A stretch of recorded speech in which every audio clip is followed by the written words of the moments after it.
성경 로마서 12장 15절에 이와 같은 말씀이 있죠. 기뻐하는 자들과 함께 기뻐하고 우는 자들과 함께 울라.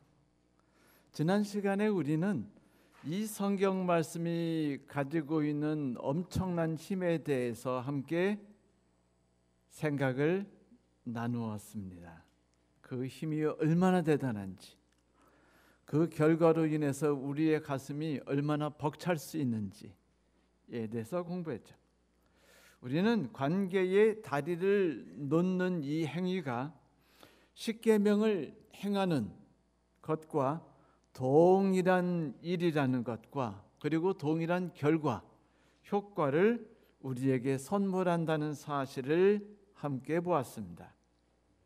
그래요, 우리는 누군가에게 다가가서 그의 마음을 하나님 앞에서 열 수 있도록 무언가 하기를 소망하고 있습니다.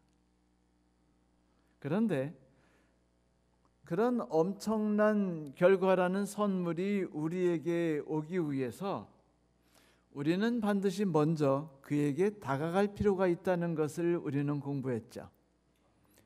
그에 대해서 자세히 조사하고 그를 위해 기도를 시작하고 그에게 접근할 수 있는 방법이 무엇인가를 찾아보는 것이 얼마나 큰 힘을 주는지, 가치가 있는지를 우리가 배웠습니다. 그리고 지난 시간에 우리는 이런 삶은 우리의 정서와 삶 속에 공감이라는 엄청난 힘을 가지고 있는 정서를 키워주고 그것을 우리의 삶 가운데 안착시키도록 하는 데 있어서 큰 힘을 준다는 것을 배웠죠. 그래요, 우리가 이 일을 할 때 최선을 다하다 보면 우리는 관심과 배려라는 것이 무엇인지를 알게 되고 그 효과가 어떤 것인지를 경험하게 되고 그래서 그것을 즐기기 시작할 수 있습니다. 마치 프로포폴에 한번 빠지게 되면 또 빠지는 것처럼 말이죠. 제가 말씀드린 적 있죠? 제 동료 목회자 중 한 분이 장기적인 수술 때문에 6, 7시간을 수면에 취하기 위해서 프로포폴을 맞았는데 깨고 나서 그렇게 행복하더라고. 자기는 수술과 상관없이 프로포폴을 또 맞고 싶었다고. 그래서 이번에 어떤 그 배우가 프로포폴 맞았다는 것에 대해서 신문에서 분노했지만 저는 공감했어요. 우리가 지치고 힘들고 피곤할 때 정말로 그런 힘이 우리의 삶을 시원하고 깨끗하게 만들어 줄 수 있다면 그거 하고 또 할 수 있지 않겠습니까? 프로포폴이 처음 우리나라에서 시작할 때 그것은 어떤 그 여인과 관련돼서 시작했다고 하더라고요. 처음에 그분이 너무 힘들어하고 피곤해 하시길래 프로포폴을 놔드렸더니 너무 좋아하시더래요. 그래서 이제 5일 후에 다시 오셨답니다. 그래서 또 이제 주사를 놔드렸어요. 이제 또 오셨어요. 또 주사를 놔드렸. 그랬더니 이게 5일에서 3일로 줄었습니다. 그러더니 이것보다 더 큰 효과를 보고 싶답니다. 그래가지고 기존에 놓던 그 용량보다 더 많이 주니까 더 행복하다라는 것이죠. 그래 결국 그분이 돌아가셨습니다.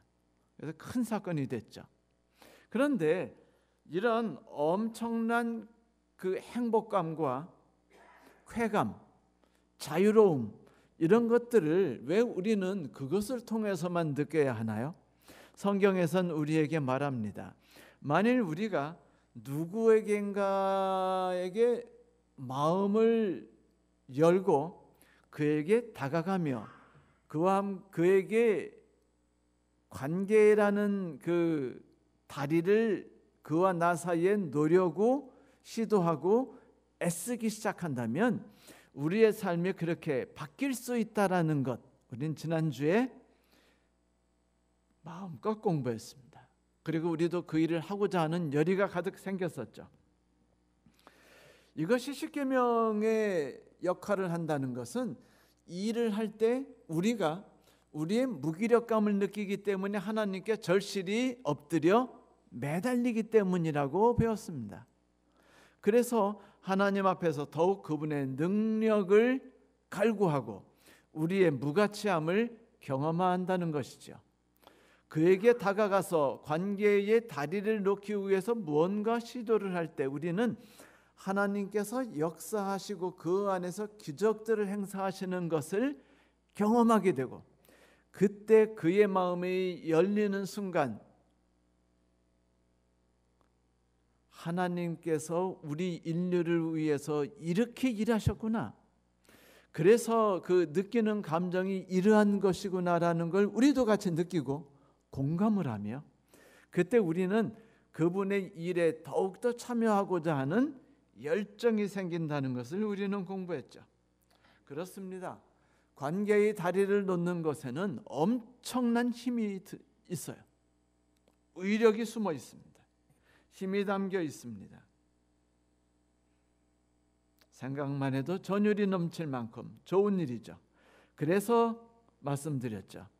십계명을 즐기듯이 관계의 다리를 놓는 것을 즐기고 행하고 또 행하라고요. 토마스 말튼이라는 수도사는 이런 이야기를 해준 적이 있어요. 여러분의 마음에 성령께서 거하실 자리를 열어두기 위해서 여러분이 해야 할 것이 하나 있습니다. 형제자매의 기쁨과 슬픔을 여러분의 자신의 것으로 만드는 법을 배우는 것입니다.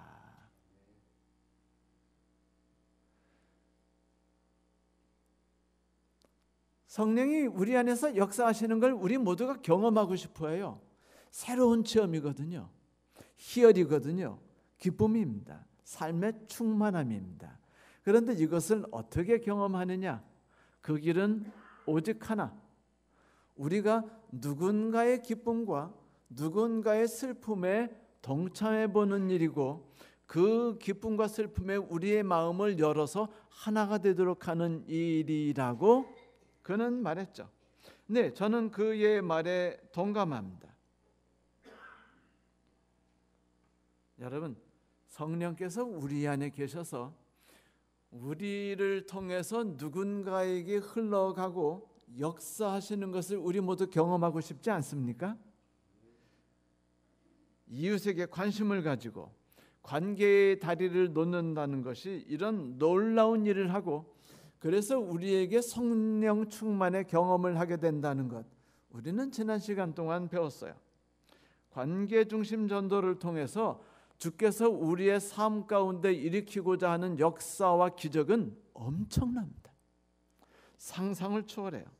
그리고 우리는 모두 그런 일들이 우리의 삶 가운데 일어나기를 소망합니다. 그런데 이루는, 그런데 현실은 쉽지 않아요. 그렇지 않습니까? 내가 저 악마와 같은 자의 얼굴을 보는 게 싫어요.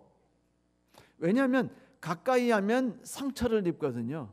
그가 나에게 내뱉는 행위, 그가 나에게 말하는 것, 그가 나에게 표현하는 눈짓들이 모두 나에게 상처를 줍니다. 나를 언제나 이용하려 해요. 나를 해하려 하는 것이 그의 삶의 대부분의 모습입니다. 그래서 우리가 왼수라고 부를 때 다 이유가 있는 거죠.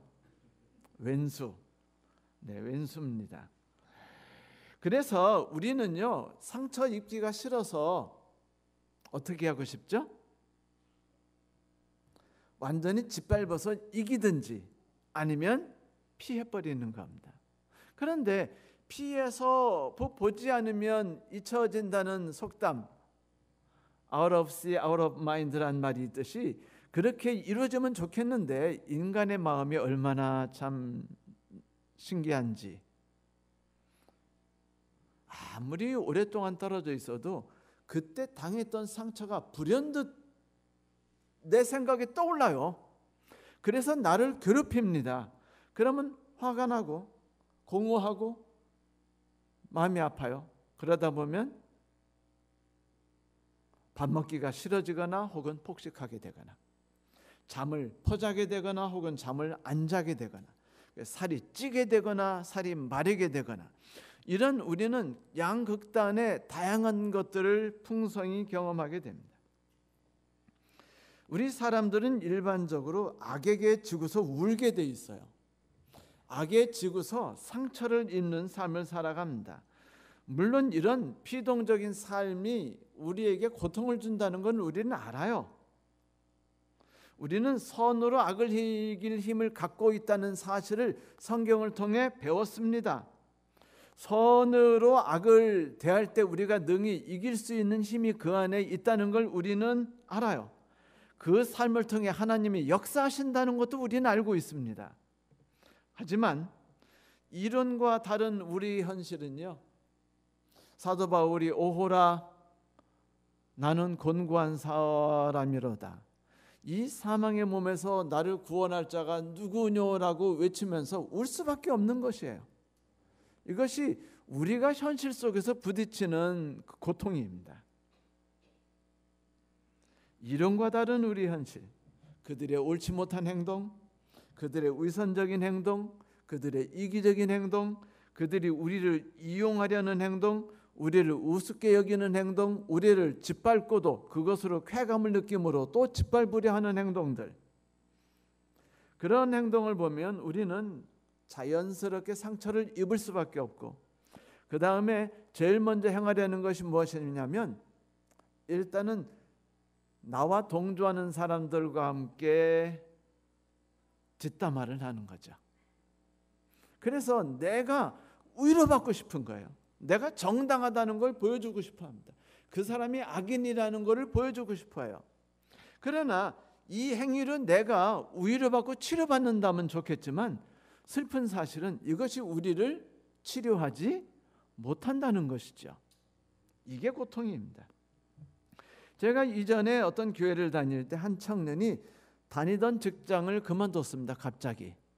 그리고 그래요. 목사님, 직장 그만뒀습니다. 이제 새로운 직장을 찾아다니려고요. 그래서 물어봤습니다. 왜 그만두는데? 너 거기서 월급도 잘 받고 행복하게 잘 지내잖아. 경력도 있고. 그랬더니 뭐냐면 직장 상사가 얼마나 더러운 놈인지, 하루를 얼굴을 보고 부딪히고 사는 게요, 죽음이래요. 지옥 정도라면 버티겠는데 이거는 버틸 수 없게 만든답니다. 그만뒀고 6개월 뒤에 새로운 직장을 찾아서 새로운 삶을 시작했습니다. 그가 가지고 있던 모든 과거의 즐거움들, 거기서 만들었던 모든 사람들과의 관계들, 그리고 경력들, 월급들을 다 잃어버렸어요. 근데 새로운 삶을 산다고 해서 그 고통이 그의 삶 속에서 영원히 떨어져 나갈까요? 그렇지 않아요. 제가 목회 86년부터 지금까지니까 몇 년이죠? 한 36년, 7년, 38년, 35년? 자, 뭐 하여튼 그렇다 치고 이 세월 동안 살아보면서 느끼는 건데, 다니는 교회마다에서 상처받지 않는 경우는 없더라고요. 우리가 볼 때 이상한 사람이 반드시 존재했고, 물론 그분들은 그러시겠죠. 신 목사님, 네 분 참 우리에게 고통을 많이 주셨어 라고 말씀하실 수도 있지만, 우리 역시 그런 동일한 경험들과 동일한 그 상처들을 갖고 살아왔다는 것이었습니다. 피해 숨을 데가 없어요.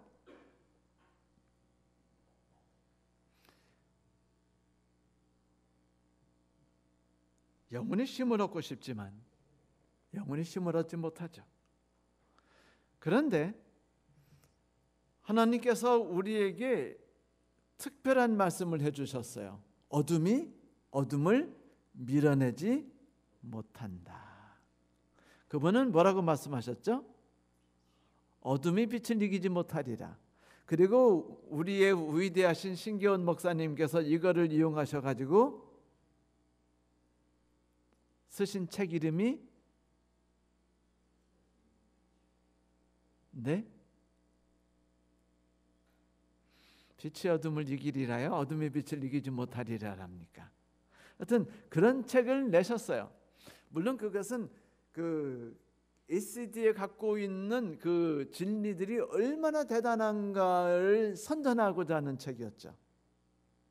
저는 다른 입장에서 거기에 대해서 말씀드리려고 하는 것입니다. 어둠은요 오직 빛만이 모아낼 수 있어요. 똑같이 세상의 악과 세상의 이기심과 세상의 그 모든 쾌락과 패역함들은요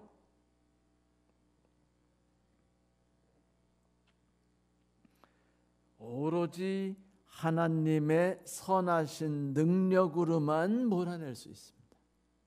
인간들은 그렇게 할 수 없어요. 그렇기 때문에 하나님이 없는 세상의 철학자들이나 세상의 심리학자들은 이렇게 말하는 겁니다. 그런 사람들은 피하고 살아라. 맞서 대항하는 법을 우리는 익혀야만 된다. 네가 왜 그 사람으로 인해 상처를 받느냐. 하지만 그 어떤 방법도 온전히 우리를 이겨내게 하지 못하는 이유는 어둠은 어둠을 몰아낼 수 없다는 진리 때문입니다. 우리의 상처난 마음은 치유를 받아야 돼요. 우리에겐 그런 권리가 있습니다. 우리가 어떻게 살아왔는데요? 우리는 하나님의 위로를 충분히 맛봐서 모든 거친 환경들을 딛고 일어날 권리가 있어요. 우리가 어떻게 그리스도인의 삶을 살아왔습니까? 양보하고 희생하면서 말이죠. 그런데도 불구하고 만일 우리에게 여전히 상처받은 마음이 있고 여전히 속상하는 마음이 우리 삶 속에서 죄가 되지 않는다면, 제가 금요일날 설교 때 말씀드리듯이 우리는 정복 전쟁을 하기 시작해야죠. 그런 모든 옛 구습과 옛 몸이 십자가 앞에서 못이 박힐 수 있도록요. 여러분, 악순환의 고리는 끊어버려야 됩니다. 그것이 살 길이에요. 자, 높고 험한 산을 생각해 봅시다. 여기 높고 험한 산이 있어요. 그 산을 올라가는 것이 너무 지치고 힘든데 그 산 때문에 모든 것이 다 가로막혔습니다. 그래서 어디로 빠져나갈 수가 없어요. 외부와 접촉할 수도 없고 어둠 속에 우리가 살고 있다면 그 삶이 쉬운 삶은 아니겠죠. 그런데 그 산 때문에 우리가 위압감에만 젖어 있어야 한다는 것을 세상 사람들은 이해하지 못합니다. 왜냐면요, 세상 사람들은 산을 밟고 골짜기를 넘어서 등산하는 법을 알거든요. 그 사람들은요, 산을 보면 어떻게 생각하냐면 등산하는 대상이라고 생각해요.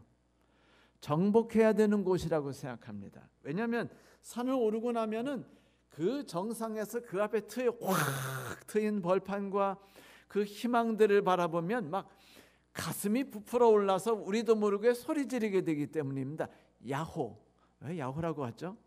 메아리 때문일 겁니다. 혹은 만세, 야호는 메아리쳐서 내 기쁨을 누군가가 반향해서 들려준다는 것을 느끼고 싶다는 것 때문일 거고, 만세라는 것은 내 승리의 쾌감을 내가 소리질러 보고 싶은 거겠죠. 그런데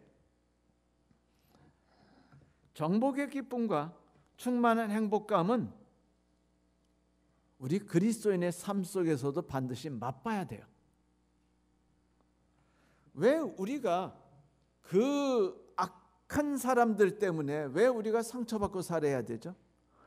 왜 걔네들은 편하게 자고 드륵드륵하게 살이 찌고 그 시간 있으면은 오늘은 그 벤츠를 살까 뭐 아우디를 살까 하면서 사는데 왜 우리는 그들한테 사기당해 가지고 고통당하면서 왜 우리는 울고 짜고 지내야 되죠?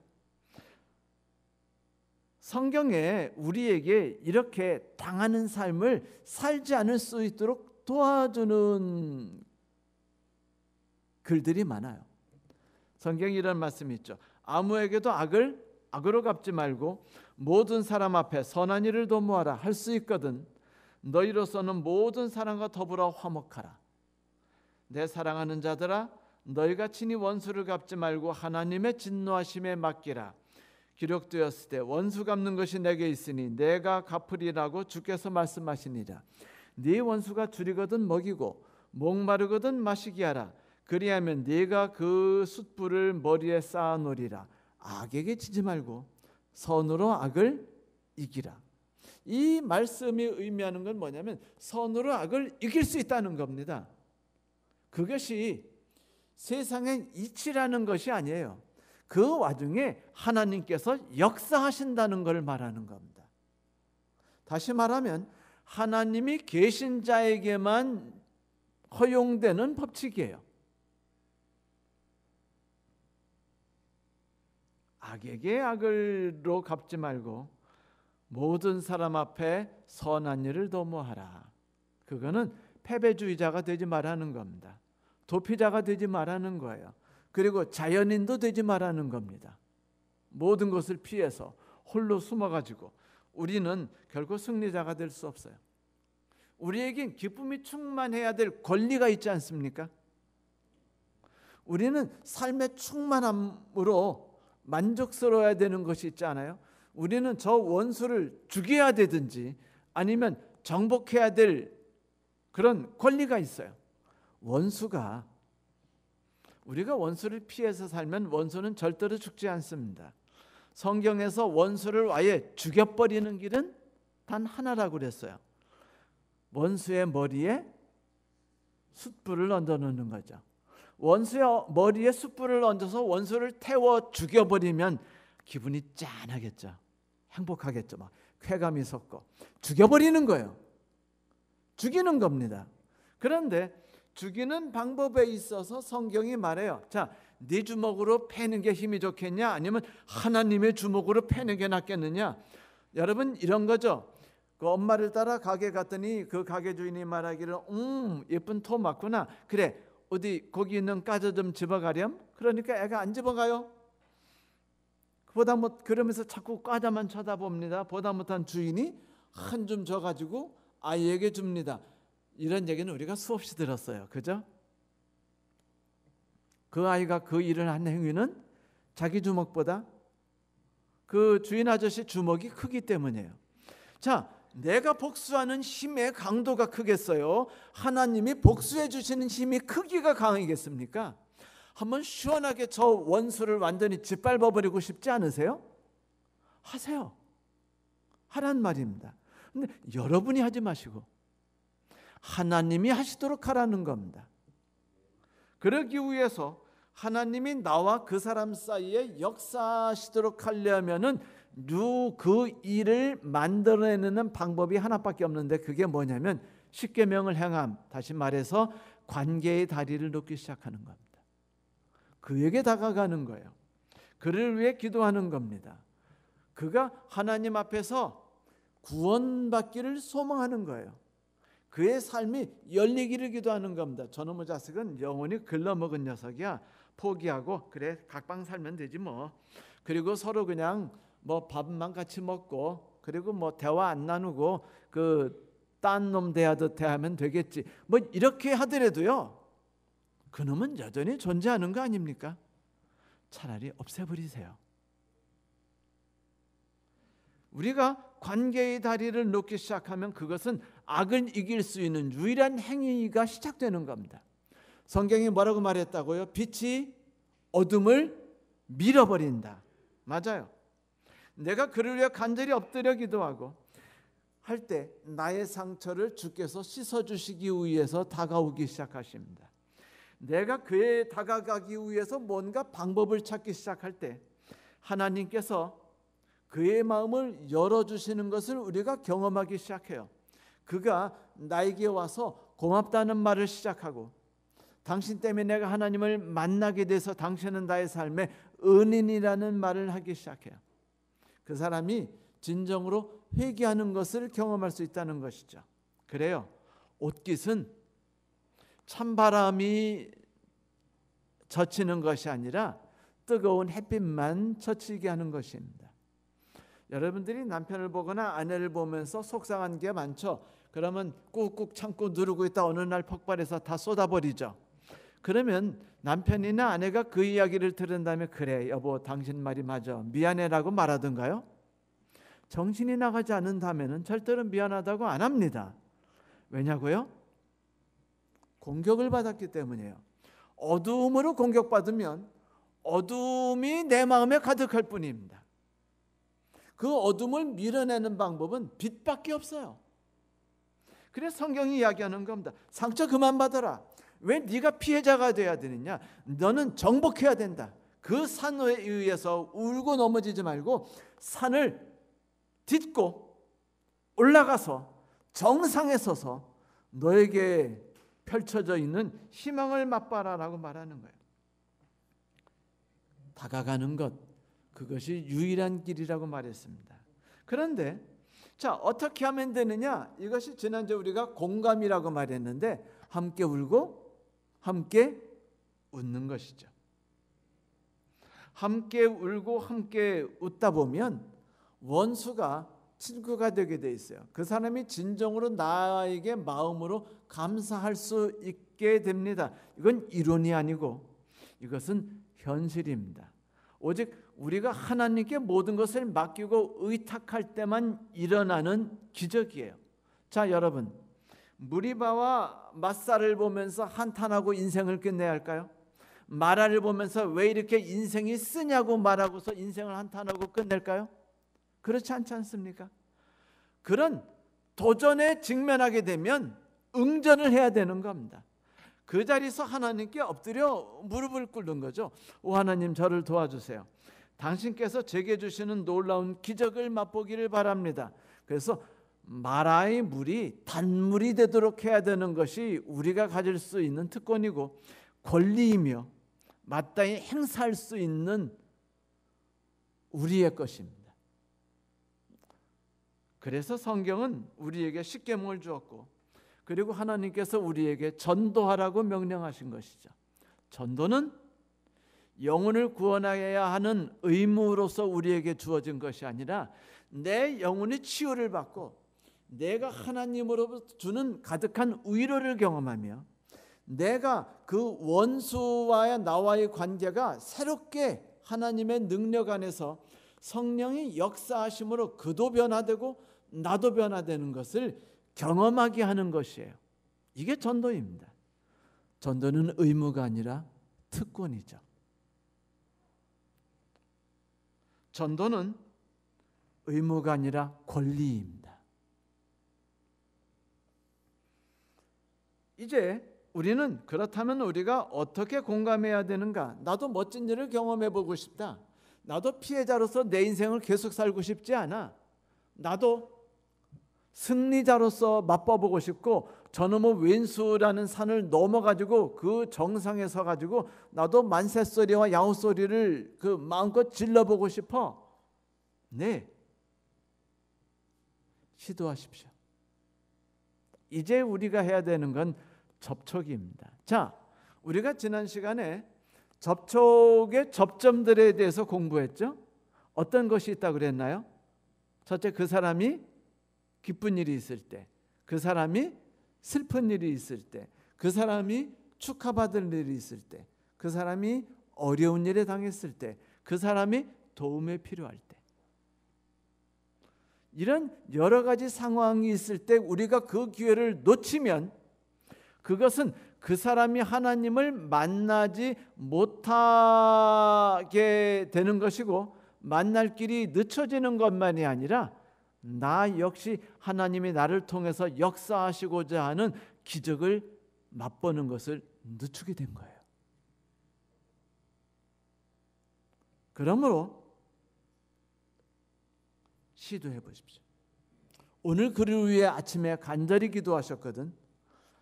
맨날 그를 맨날 쳐다보세요. 아, 저 사람이 어려울 때가 언제 있을까? 저 사람에게 언제 기쁜 일이 있을까? 언제 내가 함께 공유할 수 있는 일을 시작할 수 있을까? 내가 관계의 다리를 놓기 시작하면 어떤 일이 시작된다고요? 다리를 놓은 뒤에는 둘 사이가 왕래가 시작된다고요.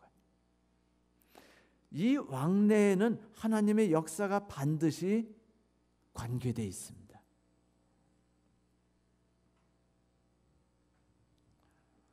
아이를 낳을 때가 그 중에 하나의 경험이죠. 여러분, 아이를 낳게 되면 뿌듯하죠? 네, 정신을 잃어버립니다.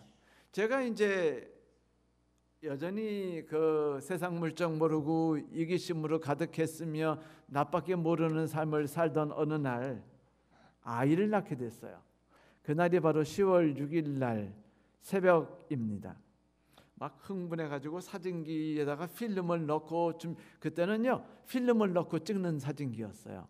그래서 그걸 준비해가지고 막 사진을 찍어내기 시작하고 그 다음에 아이를 낳은 다음에 또 열심히 사진을 찍었습니다. 헛방했어요. 왜냐하면 필름이 제대로 껴지지 않았거든요.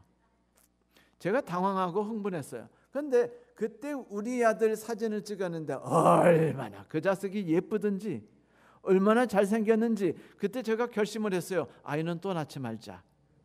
확률상 이 아이가 아들이고 저 정도 잘생겼는데 그 다음 딸을 낳으면서 나를 닮아 못생기게 되면 벌장 다 보는 거 아니냐. 그러니 아이를 낳지 말자. 이제 그 결심을 해서 이제 우리 집에 하나밖에 없는 거죠. 근데 제가 아이를 그 사진을 찍고 보면서 제가 무슨 생각했냐면 내 주변에 사람이 있기를 바랬어요. 뭐가 있기를 바랬다고요? 사람이 있기를. 왜냐하면 그 옆에 있는 아주머니든 아저씨에게 제가 우리 아들이에요. 예쁘죠? 그 아주머니가 정말 이쁘네요. 장군 같아요. 왜 이렇게 웃는 모습도 똘망똘망하고 그 손가락이 오동통한 게 이렇게 귀여워서 꼭 깨물어주고 싶.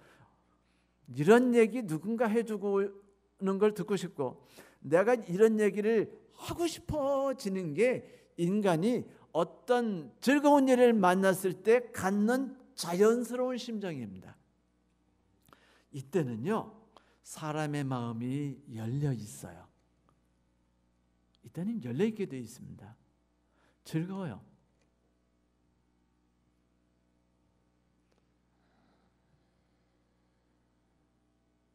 그 톰슨 목사님이 이제 아내가 진동이 오기 시작했고 그래서 이제 병원으로 후닥닥 갔는데 병원에서 그러더래요. 그 아내 이름이 어떻게 되세요? 그리고 집 주소가 어떻게 됩니까? 전화번호 알려주세요. 그랬는데 이 톰슨 목사님이 하나도 생각 안 하더래요. 어떤 것도 생각나지 않고 멍하니 간호사만 쳐다봤답니다. 다행히 병원 직원들이 이 목사님을 잘 알고 있었기 때문에 그분들이 나서 가지고 이제 이름도 적어주고 전화번호도 기입해 주셨는데 드디어 그 무려 12시간이 지난 다음에 13시간째 이쁜 딸 다마리스라는 아이가 나온 거예요. 얼마나 행복했는지. 그때 이제 아이를 보러 왔는데 옆에 막 아빠들이 막 줄줄이 쫙 늘어서 있더랍니다. 그러면서 하나같이 말하는 게 얘가 우리 아들이라고 얘가 우리 딸이라고 얼마나 잘생겼는지 모른다고. 그때 톰슨 목사님이 야 이건 좋은 기회다 라고 말하고는 이렇게 말했답니다. 그래요, 하나님께서 우리에게 참 멋진 선물을 주셨죠. 우리의 삶을 송두리째 바꾸고 행복으로 충만하게 할 선물 말입니다. 그랬더니 다들 끄떡이더랍니다. 왜? 공감했기 때문이죠. 감정과 감정이 서로 연결되었기 때문이었습니다.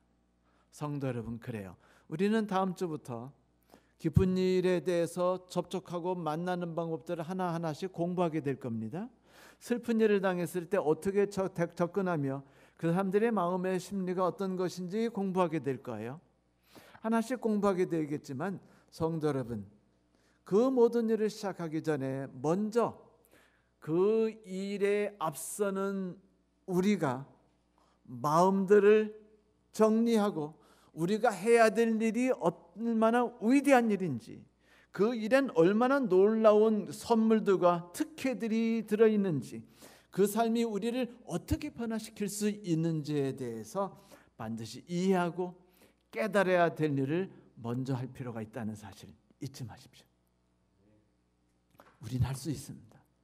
우린 정복자이지 피정복자로서 울어야 되는 존재들이 아닙니다. 예수께서 이집트에서 노예를 해방시켜서 자유인이 만들어 주시고 우리에게 명령하신 첫 번째 명령은 정복하라가 아니었습니까? 여러분, 당하고 울지 마세요. 상처 속에서 신음하지 마십시오. 그것 때문에 밤잠을 못 자는 일은 이제 안녕, 영원히 멀리 하십시오. 이기는 겁니다. 악에게 지지 말고 선으로 악을 이기세요. 그들에게 다가가는 겁니다. 그들에게 사랑을 전할 수 있게 하세요. 그들의 마음을 열 수 있도록 다리만 놓으셔요. 하나님이 나와 그들 사이에 역사하셔서 놀라운 기적을 일으키는 것을 경험하십시오. 빵 한 덩어리가 두 덩어리가 되는 기적을 맛보고 싶죠? 간단합니다. 쪼개가지고 나눠주면 돼요. 예수께서 주신 빵 한 덩어리를 쪼개서 옆 사람에게 나누어 줬을 때 나는 놀라운 경험을 그제서야 체험했습니다. 그렇지 않았습니까? 그곳에 있던 분들이 내가 갖고 있던 빵이 온전한 빵이 또 됐어요. 신났습니다. 이거 재밌네. 그거 또 쪼갰어요. 그리고 또 옆 사람에게 나눠줬더니 또 새로운 빵이 내게 생겼습니다.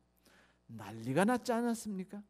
하나님이 역사하신다는 건 누군가와 함께 희망을 함께 나누고 누군가와 함께 기쁨이라는 것이 무엇인지를 함께 나누고 누군가에게 하나님의 능력을 나눠주기 시작할 때 비로소 나의 삶 가운데 찾아온다는 것 결코 잊지 마십시오. 여러분의 인생의 좌우명으로 삼으십시오. 이 세상에 있는 모든 법칙들은 하나님이 없기 때문에 어쩔 수 없이 가져야 되는 법칙입니다. 하지만 우리는 그리스도인이지 않습니까? 우리는 하나님을 믿는 사람 아닙니까? 창조주이시며 구속주이신 하나님이 우리 편 아니십니까? 이제 원수를 다 때려 눕힙시다. 다 죽이는 거예요. 그리고 우리가 승리자가 되고 정복자가 돼서 상처, 피해감, 쓰라림 모든 걸 다 내버리는 겁니다. 그리고 밤에 편히 주무세요. 이젠 마른 살은 찌시고요. 찐 살은 적당히 뺄 수 있는 놀라운 기회를 맛보십시다. 주께서 우리와 함께 하시길 바랍니다. 말씀 마치겠습니다.